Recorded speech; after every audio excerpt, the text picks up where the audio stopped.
Assalamualaikum warahmatullahi wabarakatuh. Alhamdulillahilladzi hadana lihada wa ma kunna linahtadiya laula an hadanallah. Allahumma shalli ala Muhammad wa ala alihi wa ashabihi ajma'in. Rekan sekalian, insyaallah kita mulai kajian ini insyaallah. Dan sebagaimana direncanakan, kali ini insya Allah kita akan membaca buku, mempelajari buku yang diberi nama oleh penulisnya. Penulisnya bernama Hafidz bin Ahmad Al-Hakami. Hafidz bin Ahmad Al-Hakami, ya. Dan bukunya berjudul A'lamus Sunnah Al-Mansyurah.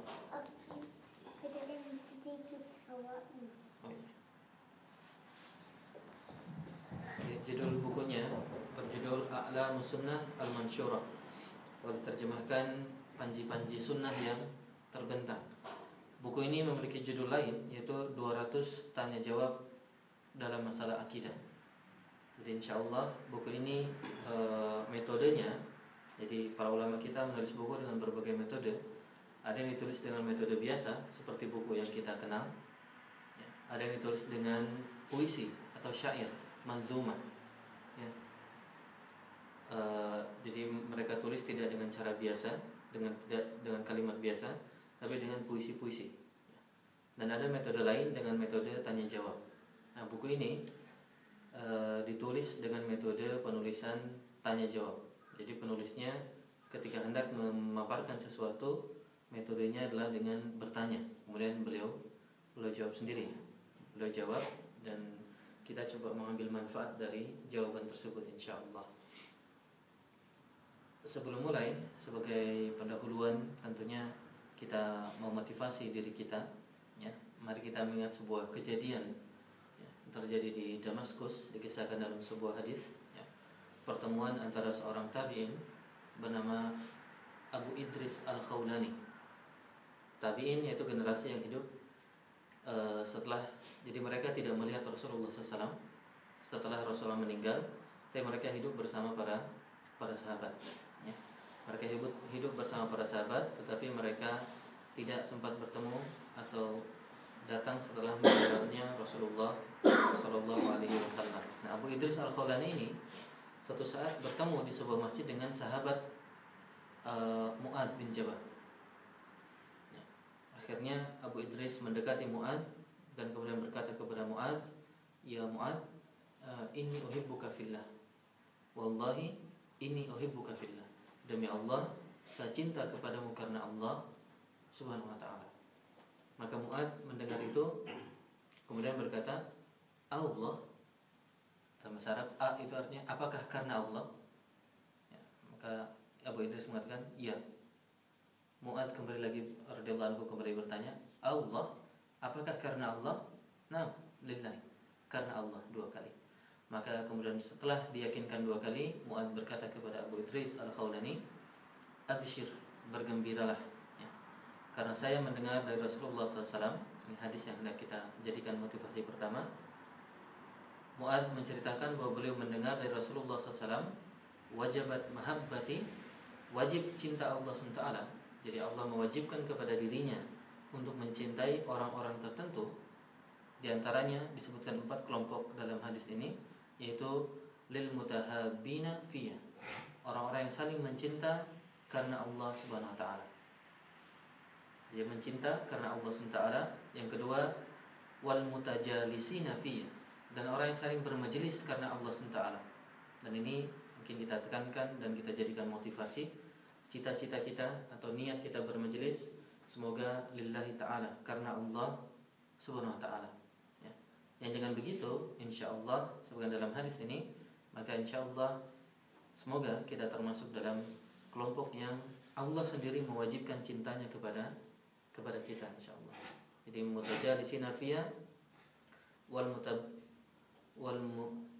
dan orang yang saling berziarah. Yang ketiga adalah saling berziarah. Mutazawirina fiyya, saling berziarah, saling mengunjungi karena Allah SWT. Yang terakhir, orang yang saling mutabadzilina fiyya. Mutabaddil itu saling memberi, saling memberi karena Allah Subhanahu wa taala. Ya, jadi kembali motivasinya semoga kita bermajelis ya, dalam majelis apapun, termasuk majelis kita di kajian hari ini lillahi ta'ala, karena Allah Subhanahu wa ta'ala ya. Dan tentu kita pun ingat keutamaan dari menuntut ilmu yang dengan semuanya ini bisa menjadi jalan untuk dimudahkan jalan menuju surga kelak insyaallah.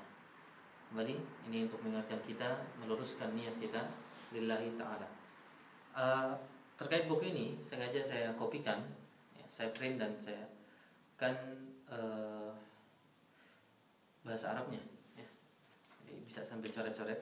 Setidaknya ada beberapa ayat Al-Qur'an yang bisa dilihat di situ ya. Karena mungkin ya hal-hal pentingnya bisa kita terangkan atau bisa kita ingat melalui ayat-ayat Al-Qur'an yang disebutkan dalam buku ini insyaallah ya. Kita coba baca buku ini, dan buku ini untuk informasi juga sudah diterjemahkan ya, dalam bahasa Indonesia.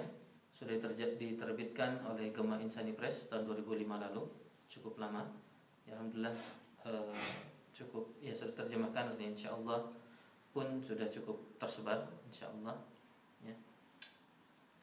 Khair. Kita masuk ke pertanyaan, bisa dibuka di situ di halaman yang tertulis di bawahnya, halaman 33 ya.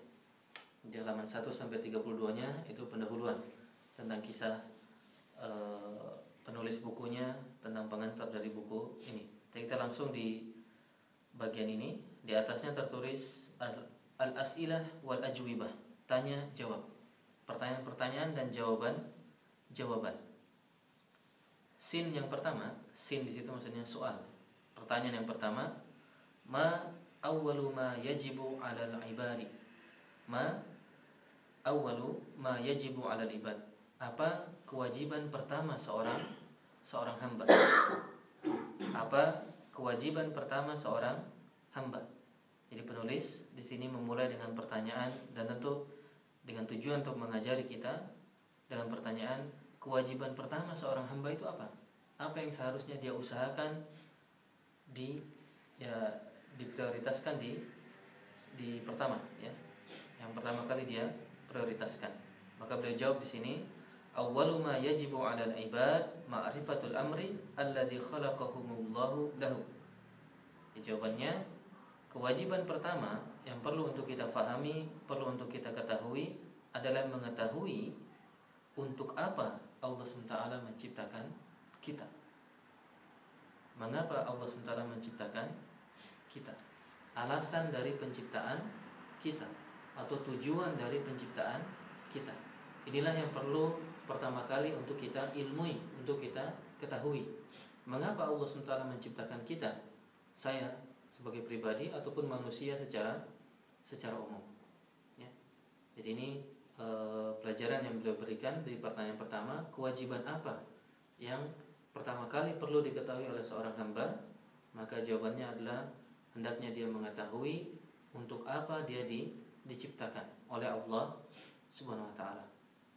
Ya, beliau melanjutkan di sini dengan beberapa kalimat di mana alasan itu pula lah yang karena alasan itu Allah SWT kemudian mengikat perjanjian dengan kita.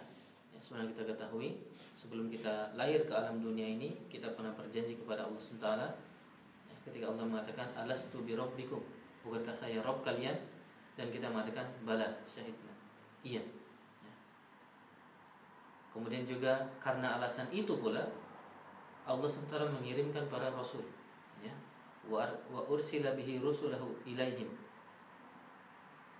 Dan Allah SWT bisa juga dibaca wa arsala bihi rusulahu ilaihim, mengirimkan para rasul kepada mereka. Karena alasan ini pula Allah SWT menurunkan kitab-kitab. Mulai kitab semua kitab yang diturunkan kepada para nabi diturunkan karena alasan ini ya. Bahkan beliau menyebutkan wali ajlihi khuliqatid dunya wal akhirah. Karena tujuan ini pula Allah menciptakan dunia dan akhirat. Ya, dunia dan akhirat diciptakan juga karena alasan ini. Surga dan neraka juga diciptakan karena alasan ini. Wa bihi haqqatil haqqah wa waqa'atil waqi'ah. Karena alasan ini pula terjadi kiamat ya, terjadi hari kiamat. Dan beliau mengatakan wa fi sya'nihi tunsabul mawazin. Ada juga mizan, timbangan-timbangan di hari akhirat nanti. Ya.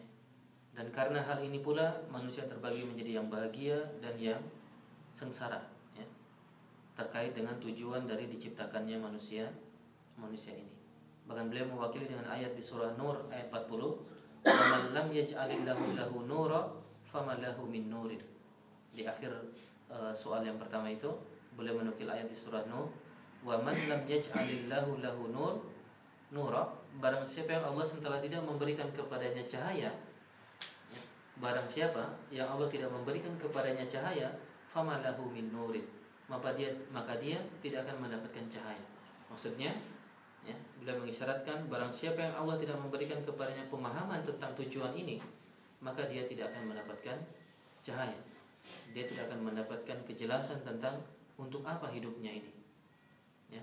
Jadi ini pertanyaan pembukaan dari beliau. Kewajiban pertama adalah mengetahui untuk apa kita diciptakan.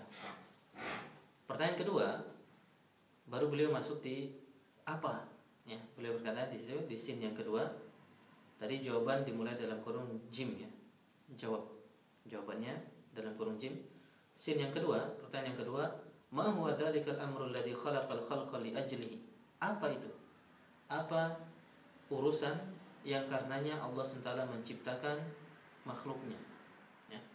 Apa itu? Apa alasan kita diciptakan oleh Allah Subhanahu wa ta'ala? Jadi yang pertama jelas bahwa tujuan, hal yang penting yang kita ketahui, yang perlu untuk kita ketahui adalah mengetahui tujuan kita diciptakan oleh Allah Subhanahu wa ta'ala. Yang kedua, baru beliau masuk kepada pertanyaan, apa itu kewajiban apa? Ya. Maka di sini beliau menukil beberapa ayat. Ya. Ayat yang bisa dilihat di selebar kertas yang dibagikan. Ya. Pertama, beliau mulai dari surah Ad-Dukhan, ya. Ayat 38-39, di mana Allah SWT mengatakan, wa ma khalaqnas samawati wal arda wa ma bainahuma la'ibin. Ya, ini pun menjadi informasi buat kita dari ayat Al-Quran. Wa ma khalaqnas samawati wal arda wa ma bainahuma la'ibin. Tidaklah Allah SWT menciptakan langit dan bumi dan yang diantara keduanya la'ibin, main-main. Dia tidak main-main Allah menciptakan langit dan bumi dan apa yang ada di antara keduanya itu bukan main-main, tapi ada tujuan yang jelas. Ya. Lanjutannya Allah mengatakan, wa ma khalaqnahuma, tidaklah kami menciptakan keduanya itu illa bil haqq, kecuali karena al-haq, karena sebuah tujuan. Walakin, tetapi aktsaruhum la ya'lamun, tetapi kebanyakan manusia tidak mengetahui tujuan tersebut. Ya. Ini boleh memulai dengan di surah Ad-Dukhan, dan ini menjadi informasi pelajaran dari kita. Allah menyatakan penciptaan langit dan bumi itu bukannya la'ibin, bukannya main-main, ya. Ma khalaqnahuma illa bil haqq. Tidaklah Allah menciptakannya kecuali karena al-haq, karena sebuah tujuan. Beberapa mufassir menafsirkan al-haq itu adalah kalimat tauhid, la ilaha illallah, kalimat la ilaha illallah. Nah, di sini di akhirnya menjadi peringatan kepada kita. Beliau Allah setelah berfirman, walakin, tetapi aktsaruhum la ya'lamun.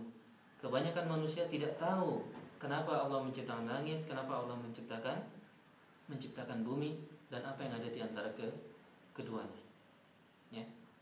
Al-haqnya insyaallah nanti akan semakin jelas dari ayat-ayat yang beliau sampaikan. Ya.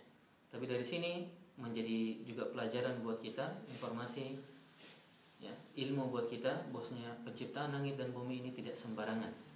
Ya. Beliau lanjutkan dengan surah Sad, ya.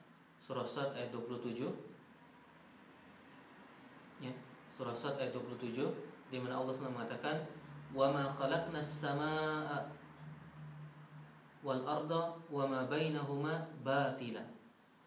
Tidaklah kami ciptakan langit dan bumi dan apa yang ada di antara keduanya batilan. Batilan itu artinya sia-sia. Ya, tidaklah penciptaan langit dan bumi itu diciptakan sia-sia. Ya. Dan Allah mengatakan, dzalika dzannul ladzina kafaru.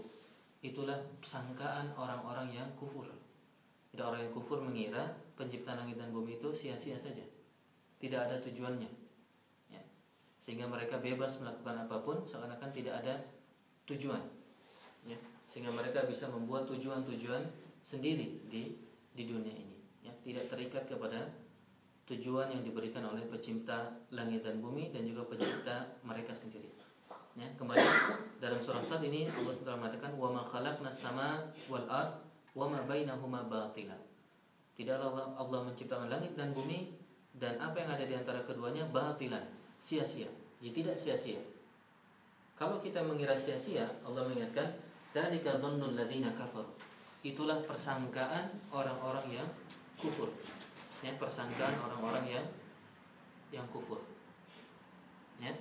Itu persangkaan orang-orang yang kufur. Jadi dari ayat pertama kita hati-hati, Allah mengatakan walakin aktsaruhum la ya'lamun. Kebanyakan manusia tidak tahu. Maka janganlah jadi kebanyakan orang yang tidak tahu tersebut. Tapi carilah, ya, ilmuilah untuk apa Allah menciptakan langit dan bumi. Dari ayat yang dinukil kedua, peringatan bagi kita tidak karena batilah, dan kalau kita mengira begitu, itulah dzannul ladzina kafaru. Itulah dugaan orang-orang yang kufur. Ya. Jadi seorang muslim tentunya tidak boleh memiliki dugaan seperti itu, ya. Lanjutnya beliau pun menukilkan ayat dari surah Jasiyah ayat 22. Surah Jasiyah ayat 22. Allah berfirman dalam surah ini, wa khalaqallahu as-samawati wal arda bil haqq. Dan Allah menciptakan langit dan bumi dengan kebenaran, al-haq. Walitujza, dalam kopian di situ kurang titik, ya, harusnya walitujza, dan agar dibalas kullu nafsin bima kasabat wa hum la yuzlamun. Jadi ini sedikit lebih jelas kepada kita bahwa ciptakan langit dan bumi ini suatu saat, ya, Allah akan membalas kepada mereka atas apa yang mereka kerjakan di dunia ini.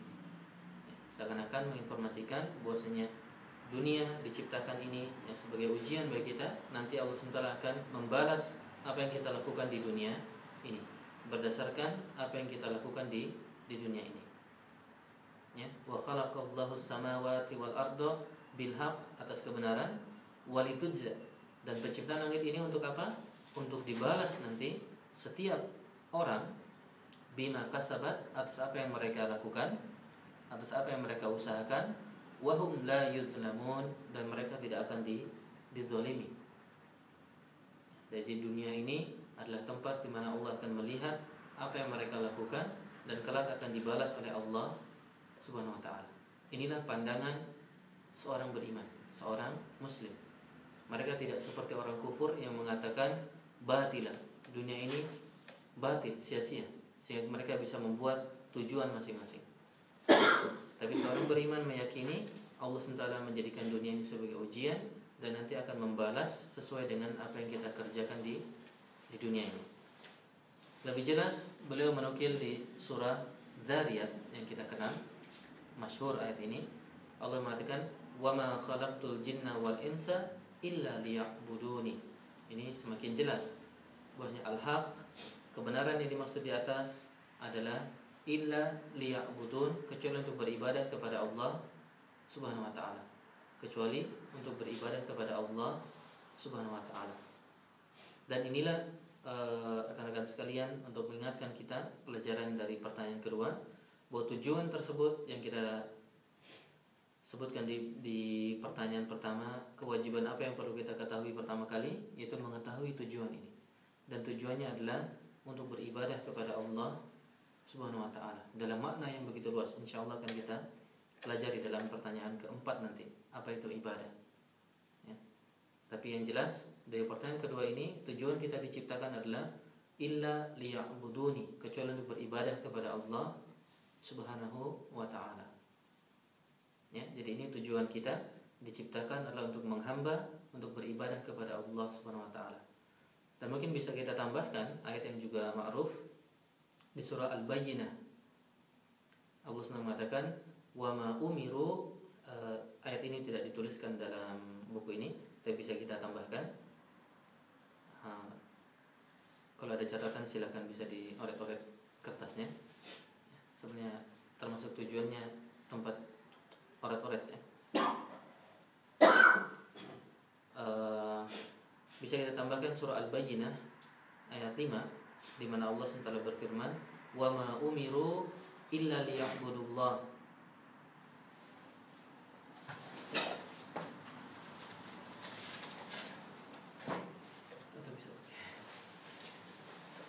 Dapat. Ya.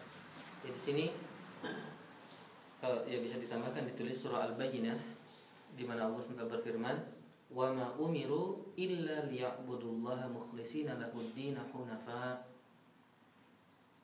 Ya, kembali kalau kita perhatikan ayat ini ya, dan mengingat yang berfirman adalah Allah SWT, Allah mengatakan, tidaklah kita diperintahkan, ya, tidak ada perintah kepada kita kecuali illa liya'budullaha mukhlishina lahud-din, kecuali untuk liya'budullah, untuk beribadah kepada Allah SWT, mukhlishina lahud-din. Dan penghambaan kepada Allah SWT itu ibadahnya dengan ikhlas. Inilah yang diminta oleh Allah Subhanahu wa taala. Ya, diminta oleh Allah Subhanahu wa taala. Insyaallah nanti kita kembali ke lanjutannya.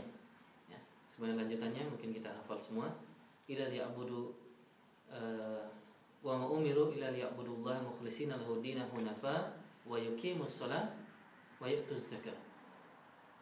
Dzalika dinul qayyim. Insyaallah kita kembali nanti ya setelah pertanyaan keempatnya tentang ibadah. Yang jelas kita tambahkan di situ terkait pertanyaan kedua, apa tujuan kita diciptakan? Yaitu untuk beribadah kepada Allah Subhanahu wa taala. Ya, untuk beribadah kepada Allah Subhanahu wa taala. Itulah tujuan hidup kita. Ya.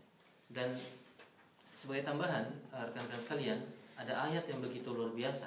Kalau rekan-rekan di Indonesia mungkin masih ingat iklan ya, sebuah iklan yang mengklaim bahwa produknya bikin hidup lebih hidup. Masih ingat produknya? Dia klaim produknya bikin hidup lebih hidup. Ya. Tapi kalau kita buka dalam surah Al-Anfal ayat ke-24, surah Al-Anfal ayat 24, surah ke-8 ayat 24, Allah SWT berfirman di situ. Allah SWT mengingatkan kita, ya ayyuhalladzina amanu stajibu lillahi walir rasul idza da'akum lima yuhyikum. Wahai orang-orang yang beriman, istajibu lillahi walir rasuli. Wahai orang-orang yang beriman, penuhilah panggilan Allah dan Rasulnya. Jadi penuhilah panggilan Allah dan Rasulnya. Idza da'akum lima yuhyikum. Ketika Allah dan Rasulnya menyeru kalian kepada sesuatu yang menghidupkan kalian. Luar biasa kalimatnya. Allah menggunakan kalimat lima yuhyikum. Jadi ajakan Allah SWT, ajakan Rasulnya Muhammad SAW, itulah yang yuhyikum, yang betul-betul menghidupkan kita. Betul-betul menghidupkan kita. Membuat hidup kita benar-benar hidup. Karena sebagaimana bisa kita fahami, seorang pekerja, dia datang ke kantor, dikatakan bekerja kalau dia bekerja, memenuhi tujuan dari pekerjaannya. Seorang pelajar dikatakan pelajar ketika dia mengerjakan tujuan dari seorang pelajar itu, belajar. Maka seorang manusia yang hidup pun secara hakiki dikatakan hidup ketika dia mengerjakan tujuan dari hidup itu sendiri. Sehingga Allah menggunakan kalimat di surah ini lima yuhyikum. Jadi ajakan Allah dan ajakan Rasulnya itulah yang betul-betul membuat kita hidup secara hakiki, menjalankan tujuan dari hidup itu sendiri. Ya, yaitu dengan memenuhi ajaran Allah, perintah Allah, ajakan Allah SWT dan ajakan Rasulnya Muhammad Sallallahu Alaihi Wasallam. Itu pertanyaan kedua. Pertanyaan ketiga, beliau masuk pada pertanyaan ketiga di kolom yang kedua ya, halaman yang kedua, halaman ke-34 dalam selebaran yang dibagikan. Sin yang ketiga, ma ma'nal abdu. Ma ma'nal abdi. Apa makna hamba? Tujuan kita adalah menghamba kepada Allah SWT. Lalu apa makna hamba? Beliau di sini mengatakan hamba itu terbagi dua. Hamba itu terbagi dua. Beliau mengatakan kalau yang dimaksud hamba itu adalah al-mu'abbad dan tulisannya ay al-mudallal al-musakhkhar. Kalau yang dimaksud yang pertama ini yaitu hamba dalam artian mereka di bawah kekuasaan Allah SWT, ya, di bawah kontrol Allah SWT, fahuwa, maka dengan makna ini syamilun li jami'i makhlukat. Hamba adalah semua makhluk Allah SWT itu hamba. Faham ya? Mudallal, musakhkhar, musakhkhar artinya dikuasai oleh Allah SWT, maka semuanya adalah hamba Allah Subhanahu wa ta'ala. Semuanya adalah hamba Allah Subhanahu wa ta'ala. Ya, jadi misalnya termasuk di dalamnya orang non muslim, karena mereka tetap berada dalam aturan Allah Subhanahu wa ta'ala. Mereka tetap dalam kerajaan Allah SWT, karena Allah adalah Rabbul Alamin, ya, Rabbnya semesta alam ini, ya, bisa dipahami ya. Jadi beliau mengatakan kalau yang dimaksud hamba ini memang dihambakan, direndahkan oleh Allah SWT, ya, maka makna ini berlaku umum. Semua makhluk itu adalah hamba Allah SWT. Tidak ada yang keluar dari aturan Allah SWT, termasuk orang-orang kufur, ya, tidak ada yang keluar dari aturan Allah SWT. Jadi tidak ada seakan-akan Allah itu hilang kontrol terhadap seseorang. Allah tidak bisa mengontrol seseorang. Dia bertindak di luar kontrol Allah SWT.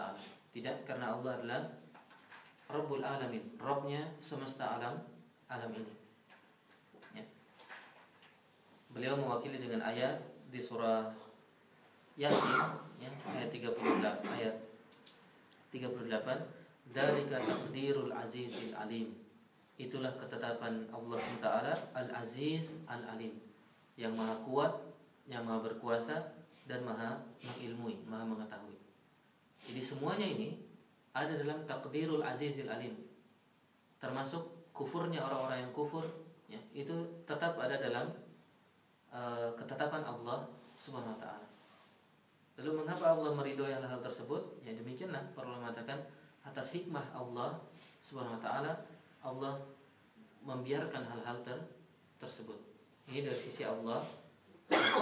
Tapi poinnya, hamba dalam makna ini maknanya umum, ya, hamba maknanya umum. Namun yang kita inginkan hamba itu adalah kalau tadi direndahkan oleh Allah SWT, memang rendah di hadapan Allah SWT.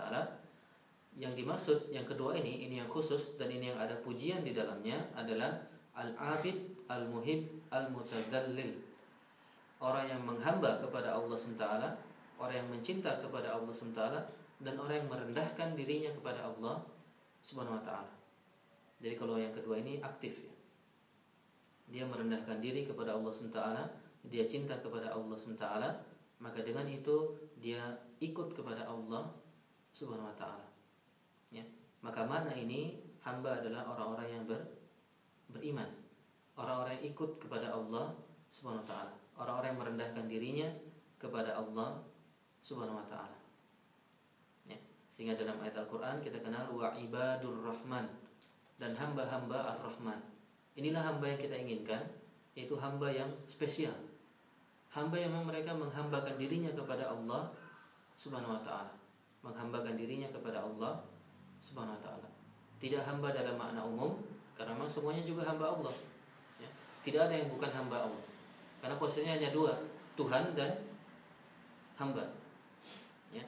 Tetapi ada hamba-hamba yang spesial, yang dia menghambakan dirinya kepada Allah SWT dengan penuh kesadaran, penuh kecintaan, dan merendahkan dirinya kepada Allah Subhanahu wa ta'ala, dan dia beribadah kepada Allah Subhanahu wa ta'ala. Inilah hamba yang kita inginkan, ya.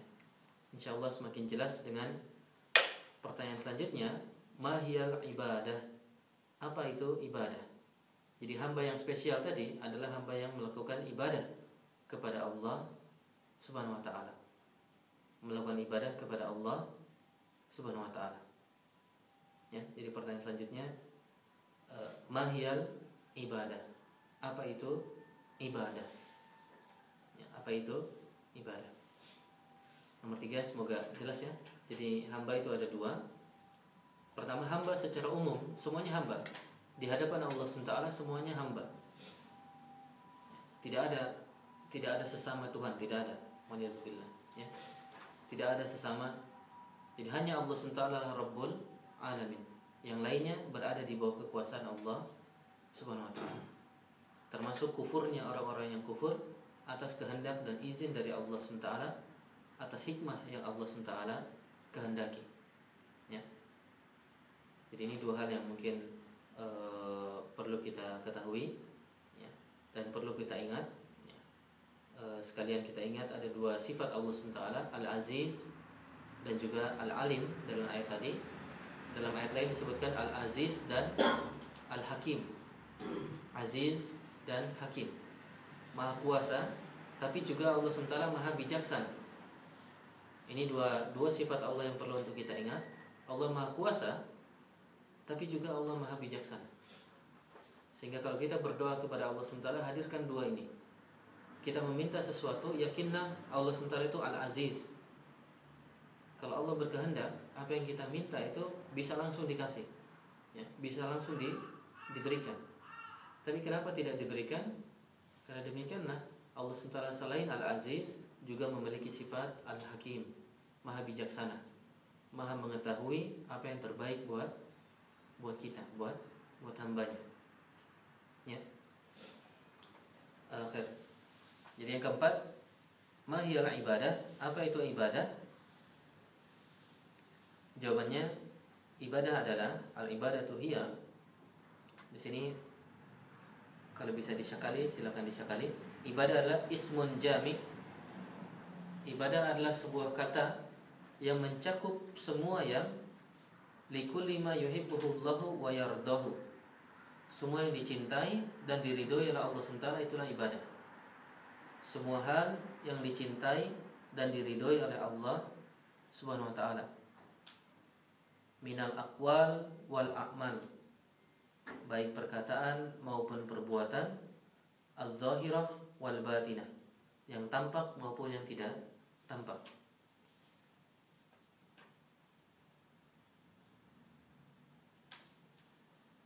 Ya, bisa kita cukupkan sampai situ insyaallah, ya, definisinya. Jadi ismun jami' likulli ma yuhibbuhu Allah wa yardahu minal aqwal wal a'mal al-zahirah wal batinah. Semua yang dicintai oleh Allah SWT dan diridhoi Allah SWT, baik perkataan ataupun perbuatan, zahir maupun batin. Sehingga ketika kita fahami tadi tujuan kita beribadah, tujuan kita lahir ke dunia ini adalah untuk beribadah, maka tidak kita memahami dengan pemahaman yang sempit bahwa tujuan kita hanya untuk sholat di masjid, sehingga akhirnya kita menghabiskan hidup kita sekedar sholat di masjid. Oke, ini kita dari pertanyaan ini kita memahami konsep ibadah yang begitu luas. Konsep ibadah yang begitu luas. Jadi ibadah itu luas, mencakup semua yang dicintai dan diridhoi oleh Allah Subhanahu wa taala. Ya. Nah, semua yang banyak ini sebagai tambahan itu bisa dibagi 2. Ya. Bisa dibagi 2-nya. Kita kembali kepada surah Bayyinah tadi. Allah mengatakan tujuan kita hanya untuk beribadah, kemudian Allah melanjutkan wa yuqimus shalah wa yu'tuz zakat. Menegakkan salat dan juga menunaikan zakat. 2 sisi umum tentang ibadah kita. Para ulama menekankannya, dan kita mungkin kenal juga istilah ini, ibadah yang sifatnya hablum minallah dan hablum minan nas. Dalam ayat lain para ulama kita menamakan kita memiliki 2 tujuan ibadah besar. Ini semuanya ibadah, tapi bisa dibagi 2, yaitu ibadah kepada Allah SWT, mengikhlaskan ibadah kepada Allah SWT, dan yang kedua, ibadah juga adalah dengan melakukan kebaikan kepada makhluk. Itu ibadah. Melakukan kebaikan kepada makhluk. Ya. Itu ibadah. Sehingga kembali pelajarannya adalah tentang konsep dalam istilahnya syumuliyatul ibadah. Ibadah dalam makna Islam itu mencakup semua hal. Kita bekerja insyaallah juga bisa menjadi ibadah. Ya. Bahkan tadi terbagi dua. Seorang ulama ketika menafsirkan, ini menarik, dari surah Al-Bayyinah ini terangkan dua ya. Salat, zakat. Dan ini sering sekali. Salat, zakat. Salat, zakat. Salat itu nuansanya kepada Allah SWT. Zakat itu nuansanya sosial. Jadi agama Islam, ibadah dalam agama kita juga diperintahkan untuk melakukan kebaikan kepada sesama makhluk. Ya. Kebaikan kepada sesama makhluk dan juga kepada Allah SWT. Sebagian penulis menyebutnya ikhlas lillah wal ihsan lil makhluk. Ikhlas kepada Allah dan ihsan kepada makhluk. Ini tugas kita. Ya, tugas kita sebagai makhluk diciptakan Allah SWT adalah untuk beribadah. Tapi pemahaman ibadahnya dalam makna yang luas. Kalau kita mau bagi, yaitu ibadah kepada Allah dan juga ibadah kepada makhluk. Ya, ibadah kepada makhluk. Afwan, maksudnya ibadah kepada makhluk itu melakukan kebaikan kepada makhluk, bukan menyembah makhluk ya. Bukan menyembah makhluk, tapi melakukan kebaikan kepada makhluk ya. Kalau rekan-rekan bisa catat di surah Al-Hajj ayat 77. Jadi tentang dua hal ini, surah Al-Hajj ayat 77. Di surah Al-Hajj ayat 77 ini yang salatnya didetailkan. Jadi Allah SWT berfirman, ya ayyuhalladzina amanu ruk'u wasjudu wa'budu rabbakum. Wahai orang yang beriman, rukuklah, sujudlah dan sembahlah Rabbmu. Rukuklah, sujudlah dan sembahlah Rabbmu. Para ulama kita mengatakan, ya, di antaranya As-Sa'di rahimahullah dalam buku tafsirnya mengatakan tiga ini sebenarnya satu saja, yaitu wa'budu rabbakum, sembahlah Allah. Ini sisi ibadah langsung kepada Allah Subhanahu wa taala. Lanjutannya apa? Ketemu ayatnya, Pak? Lanjutannya apa? Wajahidu fillahi haqqa jihadi. Ayat sebelumnya. Ayat 76. 76 ya? Yang ini 78 itu. Ya.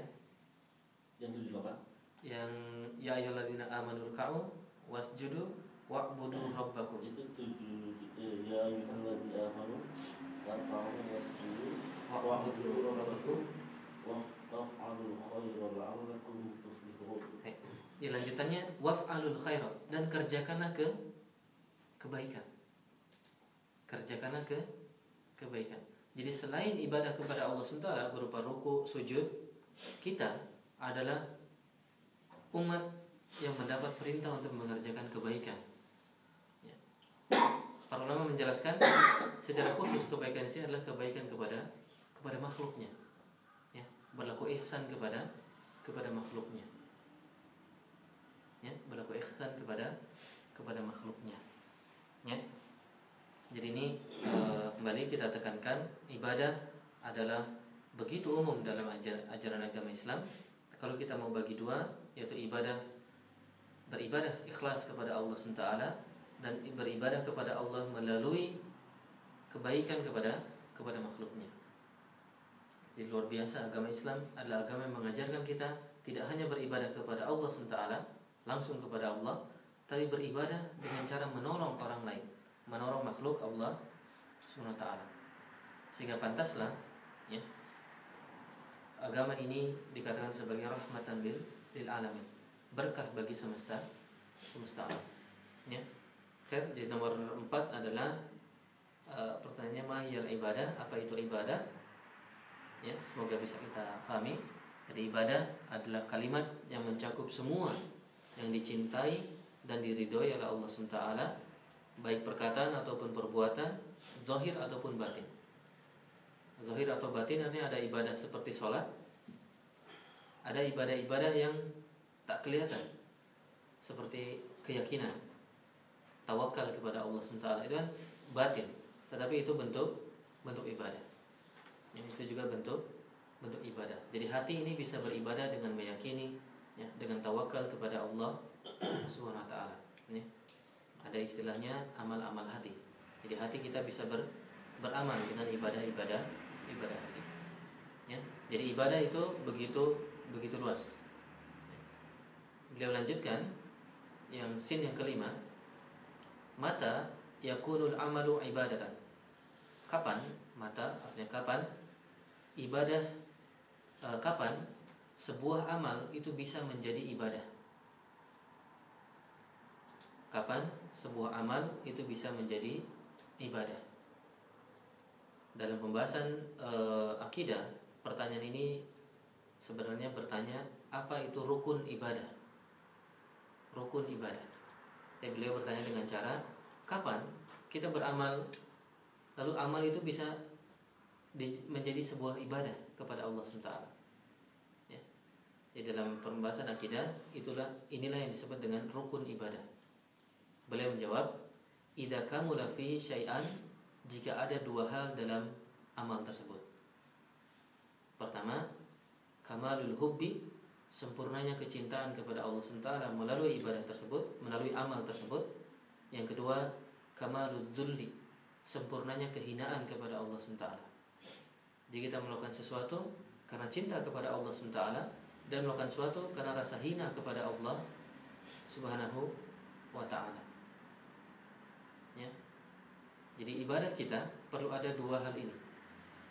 Terutama tentunya ibadah, misalnya ibadah maqdah, salat misalnya, ada kecintaan kepada Allah SWT dan juga ada kamalul dzulli, rasa hina, ya, rasa hina terhadap Allah Subhanahu wa ta'ala. Tentang cinta, beliau di sini mengutip surah Al-Baqarah ayat 165. Walladzina amanu asyaddu hubban lillah. Dan orang-orang yang beriman begitu besar cintanya kepada Allah Subhanahu wa ta'ala. Begitu besar cintanya kepada Allah Subhanahu wa ta'ala. Ya. Jadi amal itu didasari kecintaan kepada Allah SWT. Itu diantara rukun ibadah. Yang kedua, karena sempurnanya kehinaan. Beliau mengambil ayat tentang yang kedua di surah Mu'minun ayat 57. Innal ladzina hum min khasyati rabbihim musyfiqun. Jadi hamba-hamba Allah yang karena takutnya kepada Allah SWT mereka gemetar, ya.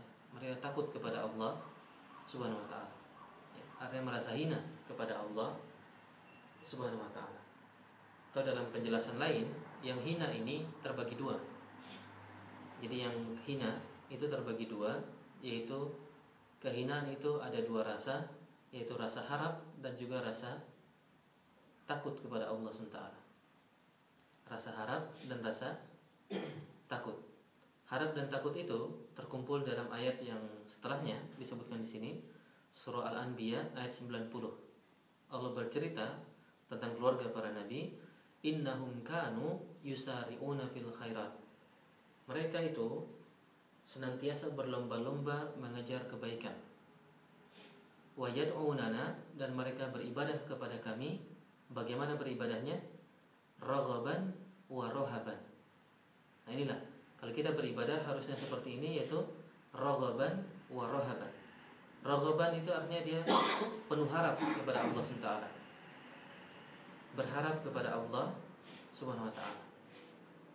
Rahaban, takut kepada Allah SWT.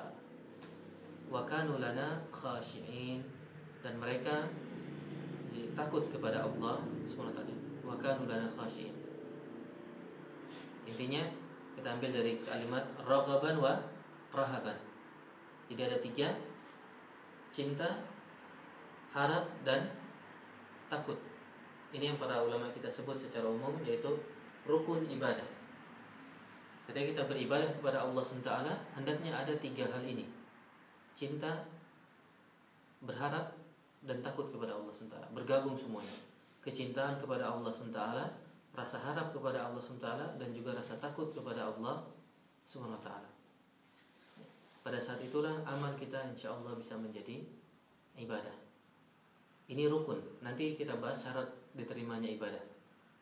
Ya, kalau kita beribadah, hendaknya muncul tiga hal ini. Dan sebaliknya, ini pun peringatan kepada kita. Tiga hal ini hendaknya diberikan yang utamanya hanya kepada Allah SWT. Jadi dilarang kita cinta melebihi cinta kita kepada Allah SWT. Jadi cinta yang paling utama itu diberikan kepada Allah SWT. begitupun rasa harap, begitupun rasa takut. Jadi yang 5 ini, mata yakunul amalu ibadah, kapan sebuah amal menjadi ibadah? Ketika ada 2 hal, yang 2 ini kemudian menjadi 3. 2 menjadi 3 maksudnya paham ya? 2 itu adalah cinta dan kehinaan kepada Allah SWT. Jadi kita merasa cinta kepada Allah SWT, tapi di satu sisi kita pun merasa hina kepada Allah SWT. Nah, hina ini detailnya adalah dengan adanya rasa takut kepada Allah SWT, tapi juga rasa harap. Rasa takut tapi berharap kepada Allah SWT. Kita takut kepada Allah SWT, tapi kita juga berharap kepada Allah SWT. Dan itulah Allah menggambarkan dalam surah Al-Anbiya ini bagaimana para nabi itu beribadah raghaban wa rahaban. Ini terkumpul dua-duanya, raghaban dan rahaban. Raghaban artinya berharap kepada Allah SWT. Rahaban takut. Ya. Dan ini hendaknya ketika kita beribadah kepada Allah SWT, kita coba kumpulkan hal-hal seperti hal-hal ini. Rasa cinta, rasa harap, dan rasa takut kepada Allah Subhanahu wa ta'ala. Ya. Jadi di surah Al-Anbiya ini diceritakan bagaimana mereka para nabi itu beribadah, ya, keluarga para nabi dalam ayat ini beribadah itu raghaban wa rahaban. Dalam surah Az-Zumar ayat 9 Allah menceritakan tentang orang-orang berilmu. Allah menceritakan bagaimana keadaan mereka. Allah menggambarkan yahdharunal akhirah. Mereka takut kepada hari akhirat. Tetapi wa yarju rahmat rabbih. Tapi di satu sisi mereka pun berharap rahmat dari Allah SWT. Dan ini yang harus berkumpul dalam diri kita. Takut neraka, tapi juga berharap dapat surga. Takut neraka, berharap dapat surga. Dan ini perlu seimbang. Jadi dua-duanya kuat. Rasa takut kepada neraka ada, sehingga membuat kita hati-hati. Tapi juga punya rasa harap, sehingga kalau hanya takut akhirnya kita berputus asa. Akhirnya kita putus asa terhadap rahmat Allah SWT. Harus juga ada rasa harapnya. Tapi jangan kebablasan harap. Nanti kita tidak hati-hati dengan dosa. Ya, tidak hati-hati dengan dosa. Kita keenakan berharap kepada Allah SWT. Ya, jadi dua-duanya tergabung dalam diri kita. Rasa harap, rasa takut, dan satu lagi tadi cinta kepada Allah Subhanahu wa ta'ala. Ya. Jadi cinta, harap, dan takut inilah yang perlu kita kumpulkan. Ya.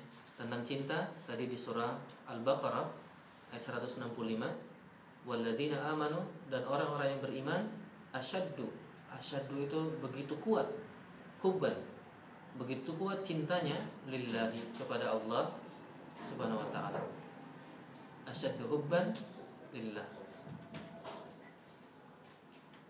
Ya, kalau yang takut dan harap mungkin bisa diwakili terutama dengan ayat di surah Al-Anbiya ayat 90.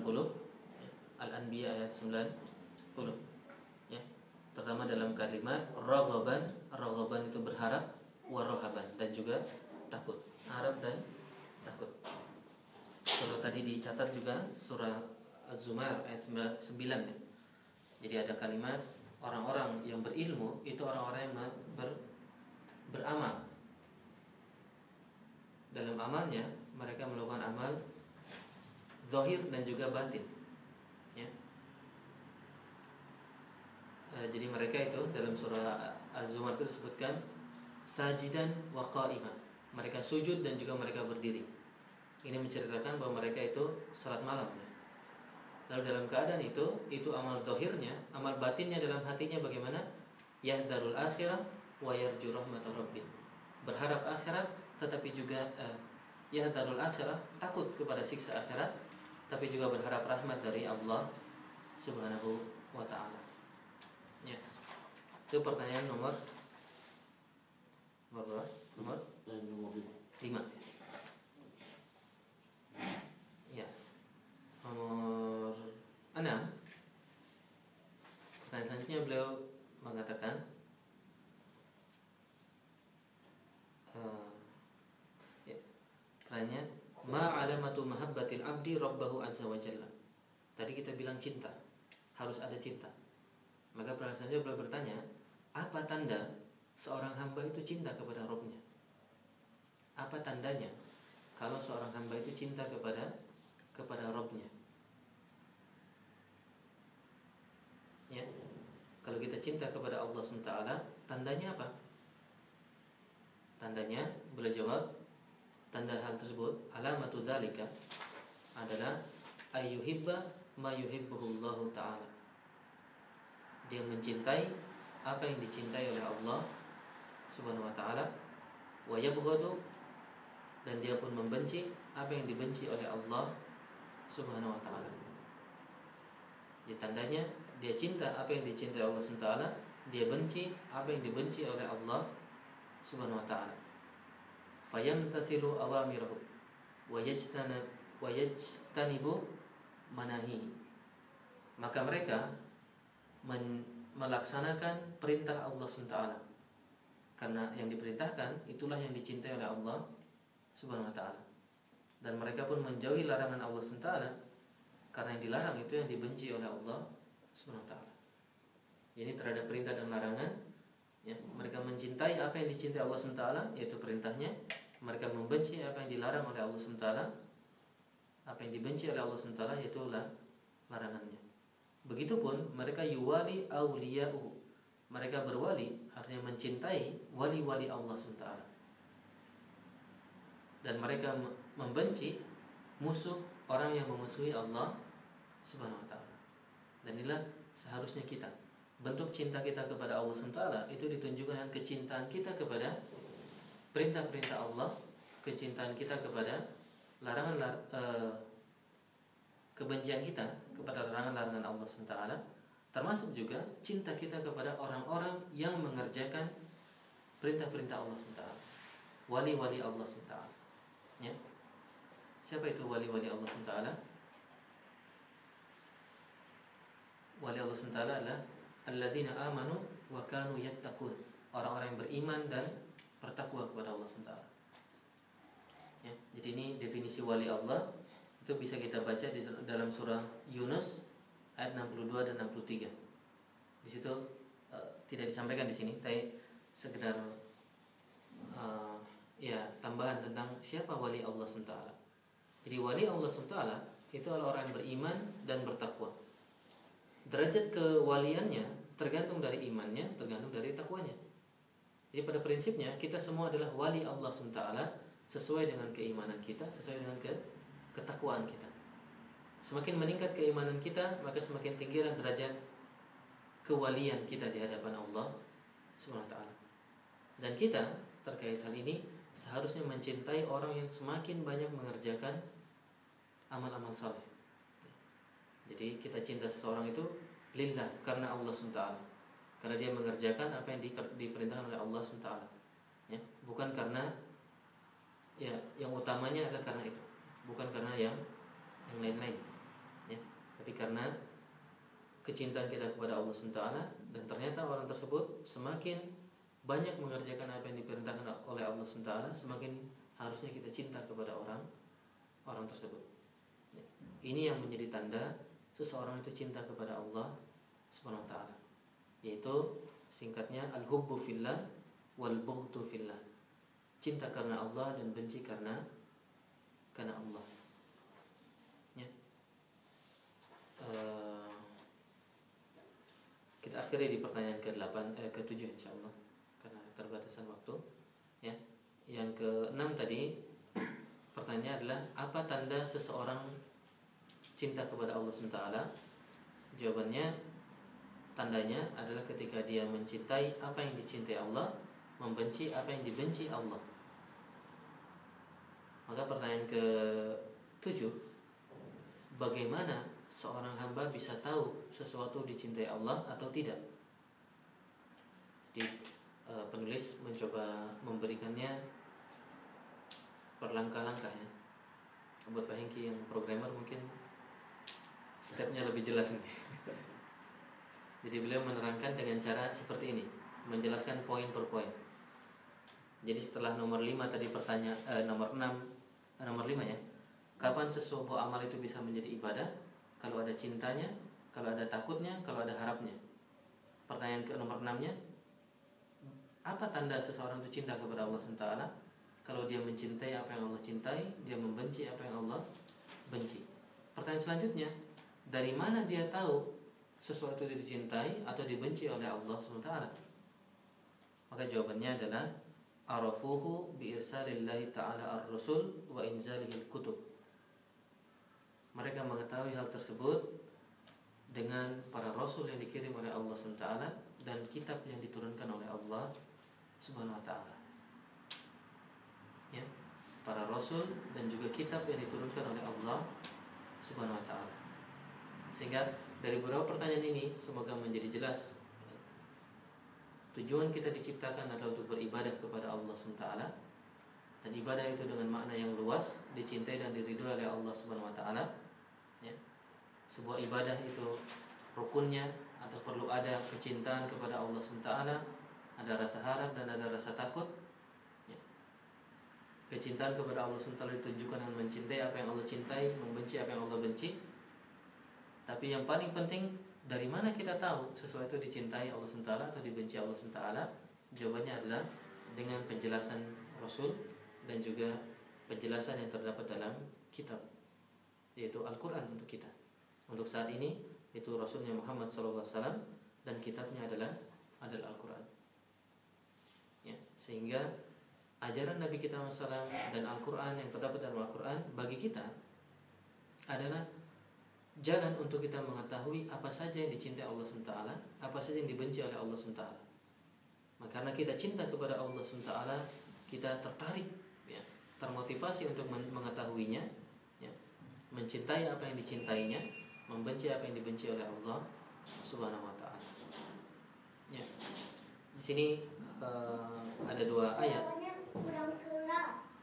Ya. Ada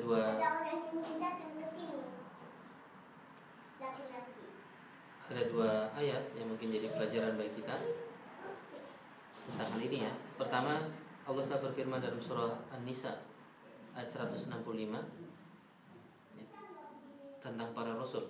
Allah mengatakan dalam ayat tersebut, rusulan, para rasul tersebut, mubasyirina wa mundzirin. Mubasyirin, memberi kabar gembira, wa mundzirin, dan memberi peringatan. Kembali, ini nyambung dengan yang tadi, ya. Kita selalu kalau beribadah itu ada dua, harap, takut. Harap itu kenapa? Karena para rasul memberi kabar gembira, sehingga kita berharap, mubasyirin. Tetapi para rasul pun memberi peringatan, mundzirin. Maka tergabung dalam ibadah kita bekas dari tabsyirah berupa rasa harap dan bekas dari tadzkirah, ya, berupa rasa takut tadi. Ya, ini nyambung, ya. Saya coba sambungkan dengan yang tadi. Kembali ke ayatnya, rusulan mubasyirin wa mundzirin, para rasul yang memberi kabar gembira dan memberi peringatan, li'alla yakuna lin-nasi 'ala Allahi hujjatun ba'da rusul, agar tidak ada lagi argumentasi dari para manusia terhadap Allah SWT.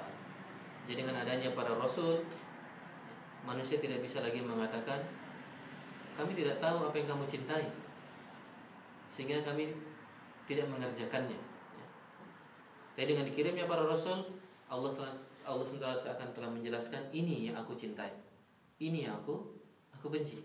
Kalau kita betul-betul cinta kepada Allah SWT, harusnya kita segera mengerjakan apa yang dicintai, menjauhi apa yang dibenci oleh Allah SWT. Kembali, diutusnya para rasul tersebut membuat sudah jelas, ya, mana yang dicintai, mana yang dibenci oleh Allah Subhanahu wa ta'ala. Bahkan Allah menjadikan itu sebagai ujian, ya. Dalam ayat yang juga ma'ruf, di surah Ali Imran ayat 31, Allah SWT berfirman, "Qul in kuntum tuhibbunallaha." Allah bahkan menjadikan syarat di sini. Jika kalian benar-benar cinta kepada Allah SWT, fattabi'uni, maka ikutilah aku, yaitu ikutilah Rasulullah SAW. Kenapa? Karena tadi kalau nyambung dengan ayat sebelumnya, karena kalau cinta kepada Allah SWT, kita harus mencintai apa yang Allah cintai. Dan apa yang Allah cintai itu adalah ajaran Nabi kita Muhammad Sallallahu Alaihi Wasallam. Ya. Jadi kita melihat ajaran-ajaran Nabi kita Muhammad adalah jalan jalan untuk mendapatkan cinta Allah SWT. Ya. Jalan untuk mendapatkan cinta Allah SWT.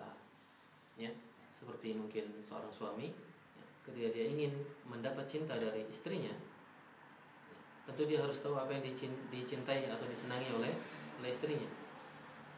Maka kalau dia dapat informasi tersebut, kan dia senang harusnya. Dia senang dan dia mencoba mengerjakan hal tersebut. Demikian pun kita yang mencari cinta Allah SWT, memandang ajaran Nabi kita SAW, sunnah-sunnah Nabi kita SAW adalah cara untuk mendekatkan diri untuk mendapatkan cinta dari Allah Subhanahu wa taala. Ya, kembali dalam ayatnya, "Qul in kuntum tuhibbunallaha", kalau kalian betul-betul cinta kepada Allah Subhanahu wa taala, "fattabi'uni", maka ikutilah aku, ikutilah Rasulullah sallallahu alaihi wasallam, "yuhibbukumullah", maka Allah akan mencintai kalian. "Wa yaghfir lakum dzunubakum", dan Allah akan mengampuni dosa-dosa kalian. "Wallahu ghafurur rahim", dan Allah Maha Pengampun lagi Maha Penyayang. Ya, Allah Maha Pengampun lagi Maha Penyayang. Ya.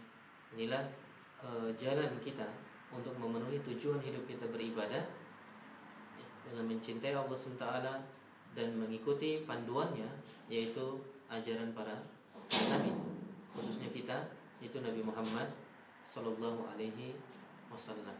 Ya, ajaran Nabi kita Muhammad sallallahu alaihi wasallam. Ya. Karena keterbatasan waktu, kita cukupkan di nomor 7 ya. Jadi kita baru membahas berapa? 7 pertanyaan. Ya. Insyaallah kalau dilanjutkan beberapa pertanyaan, sekedar iklan pertanyaannya. Misalnya nomor 8, kam syurutul ibadah. Setelah tadi menjadi ibadah, ya, ibadah tentu ada syaratnya supaya diterima oleh Allah SWT. Ya. Apa saja syarat-syarat diterimanya ibadah? Beliau memberikan penjelasan sini. Kemudian juga beberapa pertanyaan lainnya, ya, detail tentang 3 syarat tersebut. Beliau memberikan 3 syarat. Pertama, syarat untuk dikerjakannya ibadah tersebut, dan juga 2 syarat diterimanya ibadah. Ya, ini sekedar iklan untuk bersemangat melanjutkan pembahasan buku ini. Tapi setidaknya sampai saat ini semoga menjadi pelajaran kepada kita dari 7 pertanyaan ini. Ya, kalau kita ulang, pertanyaan pertama kita ditanya, yang beliau bertanya, "Ma awwalu ma yajibu 'alal ibad?" Apa kewajiban pertama seorang hamba? Maka rekan sekalian, mari kita prioritaskan hal ini. Dan begitu pun ketika kita berdakwah atau mengajarkan kepada orang lain, hal ini yang perlu kita informasikan dengan cara yang terbaik, dengan cara yang bijak. Menyadarkan orang bahwa Anda hidup ini ada tujuannya, bukan untuk bikin tujuan sendiri atau bahkan tanpa tujuan. Dan tujuan itu adalah wa ma khalaqtul jinna wal insa illa liya'buduni, atau dalam surah Al-Bayyinah, wa ma umiru illa liya'budullaha mukhlishina lahuddin. Nah, mari kita mantapkan tujuan beribadah kepada Allah Subhanahu wa taala, menjadi hamba yang kedua tadi, hamba yang khusus, hamba yang memang menghambakan dirinya kepada Allah SWT, bukan karena terpaksa, tapi menghambakan dirinya kepada Allah Subhanahu wa taala. Dia mengerjakan ibadah dengan cinta, dengan harap, dengan takut, ya. Dan untuk itulah dia mengikuti ajaran Nabi Muhammad sallallahu alaihi wasallam. Mungkin demikian, semoga bermanfaat buat saya pribadi dan juga buat jemaah sekalian, insyaallah.